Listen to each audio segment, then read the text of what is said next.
Good morning students. After advantages of accounting, we will discuss limitation of accounting. Accounting में क्या क्या कमियां हैं.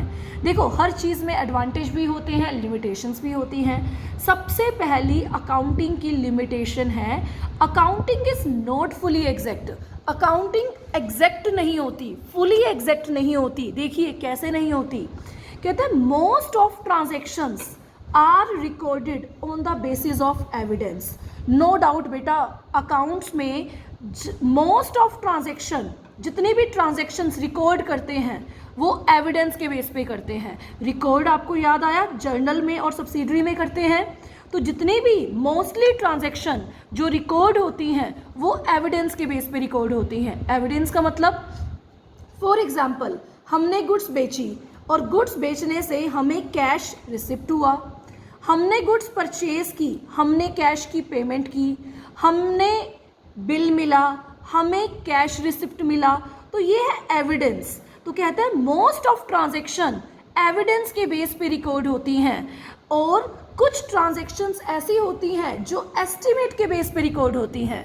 एस्टिमेट का मतलब सोच के, मान के. तो बहुत सारी ट्रांजैक्शन एविडेंस के बेस पे नोट होती हैं और कुछ ट्रांजैक्शंस ऐसी होती हैं जिसको हम एस्टिमेट करते हैं जो एक्चुअल में नहीं होती. तो ऐसी ट्रांजैक्शंस जिनको हम एस्टिमेट करते हैं प्रॉफिट एंड लॉस को कैलकुलेट करने के लिए, ऐसी कौन सी ट्रांजैक्शंस होती हैं. फॉर एग्जांपल डेप्रिसिएशन लगा, 15% माना, 10% माना, 12% माना, तो दिस इज एस्टिमेट. मशीन की एक्चुअल लाइफ, एसेट की एक्चुअल लाइफ, एक बिजनेस ने मशीन परचेज की और उसकी लाइफ मान ली कि इस मशीन की एस्टिमेटेड लाइफ 10 साल है. पॉसिबल बेड डेप्ट कि 10,000 के डेटर है, हो सकता है 1,000 रुपये डूब जाए, बेड डेप्ट, तो ये भी हमने मान लिया possible. The probable market price of stock of goods, क्या पता मार्केट में गुड्स का प्राइस इतना हो. तो प्रोबेबल का मतलब पॉसिबिलिटी, यानी ऐसी ट्रांजैक्शन जो एस्टिमेट के बेस पे रिकॉर्ड की जाती हैं वो ट्रांजैक्शन फुली एग्जैक्ट नहीं हो सकती. देखो ऐसी ट्रांजैक्शन जो एविडेंस के बेस पे रिकॉर्ड हुई हैं they are fully exact, no doubt they are fully exact. But बहुत सारी ट्रांजैक्शंस ऐसी होती हैं जिसको हम एस्टिमेट करते हैं सो दैट बिजनेस में प्रॉफिट और लॉस कैलकुलेट हो सके. ऐसी ट्रांजैक्शन का एग्जाम्पल मैंने आपको बताया, पॉसिबल बेड डेप्ट, हमें लग रहा है कि ये डेटर में डाउट है, ये नहीं देगा पैसे. या फिर एसेट की लाइफ पहले ही सोच लेते हैं कि कोई बिल्डिंग खरीदी है तो 10 साल, 15 साल, 25 साल बिल्डिंग की वैल्यू है, या कोई मशीन खरीदी है 10 साल मशीन की वैल्यू है और मार्केट में स्टॉक ऑफ गुड्स के ये प्राइसेस हैं. तो ये जो ट्रांजैक्शन जो एस्टिमेट करते हैं ऐसी ट्रांजैक्शन फुली एग्जैक्ट नहीं होती. नेक्स्ट है accounting does not indicate, indicate का मतलब show. Accounting does not indicate the realisable value. Accounting realisable value नहीं दिखाता.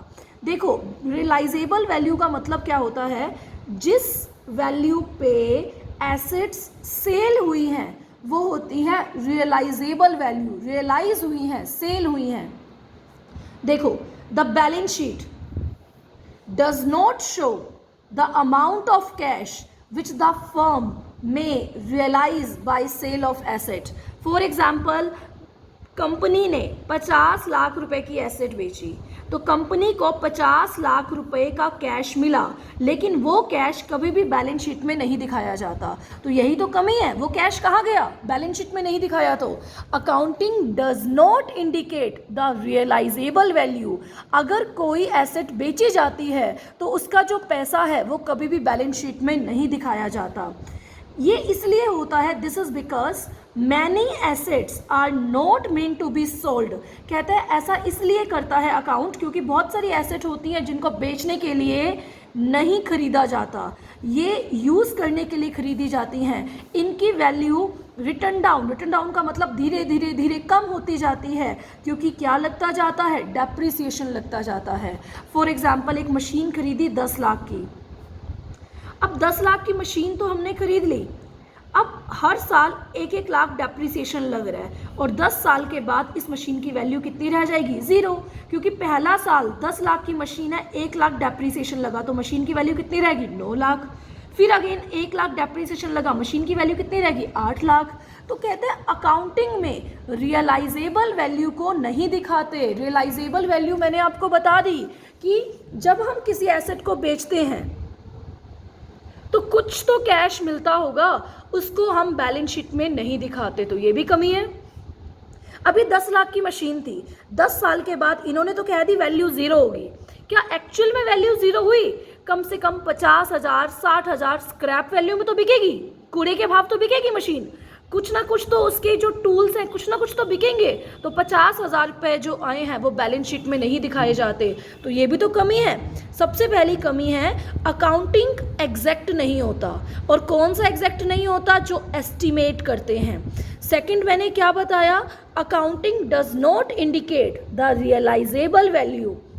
रियलाइजेबल वैल्यू का मतलब मैंने आपको बताया जो कैश मिलता है फर्म को एसेट को बेचने से रियलाइज होता है। थर्ड कमी है accounting ignore the qualitative element. ये तो फीचर में ही कर रहे हैं। अकाउंटिंग में ओनली क्वांटिटेटिव डाटा इंक्लूड होता है, अकाउंटिंग में क्वालिटेटिव डाटा इंक्लूड नहीं होता। फॉर एग्जाम्पल स्टाफ की quality, industrial relation, public relation ignore किए जाते हैं क्योंकि अकाउंट में मॉनेटरी मैटर्स को इंक्लूड किया जाता है, मनी से रिलेटेड मैटर को इंक्लूड किया जाता है। तो क्वालिटेटिव एलिमेंट्स जैसे स्टाफ की quality, industrial relation, public relations, इन्हें इग्नोर किया जाता है। इन्हें क्या किया जाता है? Ignore. Okay. For example purchase manager sales manager में डिस्प्यूट हुआ, एम्प्लॉयज़ ने स्ट्राइक की, एम्प्लॉयज़ इफेक्टिव हैं, गुड हैं, ऐसी चीज़ें अकाउंट्स में रिकॉर्ड नहीं होती क्योंकि ये क्वालिटेटिव हैं। नेक्स्ट है accounting ignores the effect of price level change. Accounting में कभी भी प्राइस लेवल चेंज के इफेक्ट को नहीं दिखाया जाता, इग्नोर करता है। आपको एक चीज़ क्लियर होनी चाहिए, अकाउंटिंग स्टेटमेंट्स जो बनाए जाते हैं हिस्टोरिकल कॉस्ट पे बनाए जाते हैं। फॉर एग्जाम्पल एक मशीन 10 लाख की खरीदी थी 1991 में, तो आज भी वो मशीन 10 लाख में से डेप्रिसिएशन माइनस करके बैलेंस शीट में दिखाई जाएगी। डेप्रिसिएशन लेस करके कहाँ दिखाई जाएगी? बैलेंस शीट में। आज उस मशीन की क्या वैल्यू है, क्या चेंजेस हुए हैं, उसको नहीं दिखाया जाता। तो accounting ignores the effect of price level change. Accounting statement historical cost पे बनाए जाते हैं। हिस्टोरिकल कॉस्ट का मतलब होता है जिस पे खरीदे गए हैं उसी पे बनाए जाते हैं। Money as a measurement change in value it does not remain stable. कहते हैं कि जो भी चेंजेस हुए हैं उसको हम इंक्लूड नहीं करते।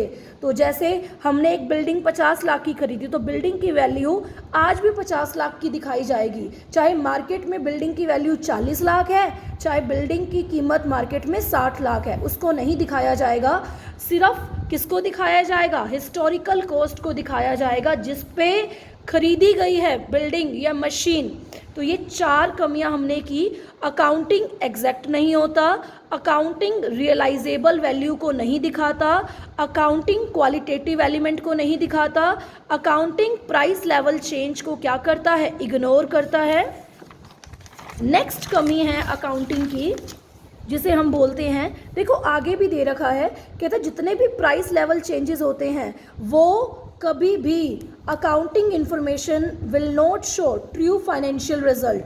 कहते हैं अगर आप प्राइस लेवल चेंज को नहीं दिखाओगे अकाउंट्स बनाने में तो कभी भी अकाउंटिंग इंफॉर्मेशन एग्जैक्ट नहीं होगी, ट्रू नहीं होगी। आज बिल्डिंग की कीमत 60 लाख है, आप वही 50 की 50 लाख दिखा रहे हैं, क्या एक्चुअल में फाइनेंशियल रिजल्ट का मतलब प्रॉफिट या लॉस कैलकुलेट हो सकता है? नहीं हो सकता। तो ये भी कमी है कि अकाउंट्स में ओनली कौन सी वैल्यू दिखाते हैं? हिस्टोरिकल वैल्यू दिखाते हैं एसेट्स की। अकाउंट्स में कभी भी प्राइस चेंजेस को नहीं दिखाते। जब हम प्राइस चेंजेस को नहीं दिखाएंगे तो अकाउंटिंग इंफॉर्मेशन ट्रू रिजल्ट नहीं दिखाएगी। नेक्स्ट है अकाउंटिंग विंडो ड्रेसिंग करती है। अब ये विंडो ड्रेसिंग आपके लिए न्यू वर्ड है। विंडो ड्रेसिंग का मतलब होता है अकाउंट्स को मैनिपुलेट करना, चेंज करना। अब अकाउंट्स को मैनिपुलेट क्यों किया जाता है?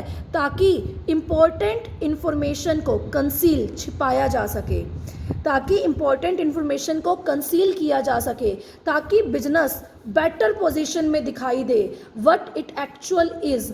मान लो बिजनेस यहाँ पे है, बिजनेस को यहाँ पे दिखाने के लिए, इस लेवल पे दिखाने के लिए अकाउंट्स में क्या किए जाते हैं, विंडो ड्रेसिंग की जाती है, अकाउंट्स मैन्युपुलेट किए जाते हैं। और अकाउंट्स मैन्युपुलेट कौन करता है, अकाउंटेंट करते हैं, लालच में करते हैं। तो विंडो ड्रेसिंग का मतलब होता है अकाउंट्स को मैन्युपुलेट करना, कुछ इंफॉर्मेशन को कंसील, छिपाना, ताकि बिजनेस की फाइनेंशियल पोजीशन बेटर दिख सके, व्हाट इट एक्चुअल इज, जितनी वो एक्चुअल है। अब ऐसा क्यों करते हैं, कहते हैं इन सच अ सिचुएशन इनकम स्टेटमेंट का मतलब होता है प्रॉफिट एंड लॉस अकाउंट्स। कहता है इस सिचुएशन में आपने प्रॉफिट एंड लॉस अकाउंट बना लिया, लेकिन प्रॉफिट एंड लॉस अकाउंट बनाने का कोई फ़ायदा नहीं हुआ, क्योंकि बहुत सारी चीज़ें छिपा ली गई हैं कि बिजनेस में कितना डेप्रिसिएशन लगा, बिजनेस में कितना खर्चा हुआ, बिजनेस में कितना इनकम हुआ। क्या profit and loss account exact बनेगा जब ये सारी इन्फॉर्मेशन छुपा ली जाएगी? तो इस सिचुएशन में profit and loss account fair view नहीं दिखाता, या बैलेंस शीट ट्रू या फेयर व्यू नहीं दिखाता, किसकी, फाइनेंशियल पोजीशन की। तो कहने का मतलब है अकाउंट्स को अगर विंडो ड्रेस करोगे, मैन्युपुलेट करोगे, तो ना तो profit and loss account exact result बताएगा, ना balance sheet exact financial position बताएगी। कल मैंने आपको बताया था 2 अकाउंट्स बनते हैं, एक बनता है प्रॉफिट एंड लॉस अकाउंट जो नेट प्रॉफिट या नेट लॉस को बताता है, एक बनता है बैलेंस शीट जो बिजनेस में एसेट या लाइबिलिटी को डिफाइन करता है। तो बेटा अगर विंडो ड्रेसिंग होगी, मैनिपुलेशन होगा, तो ना तो profit and loss account exact बताएगा, ना बैलेंस शीट एग्जैक्ट बताएगी, तो अकाउंट्स बनाने का कोई फ़ायदा नहीं होगा।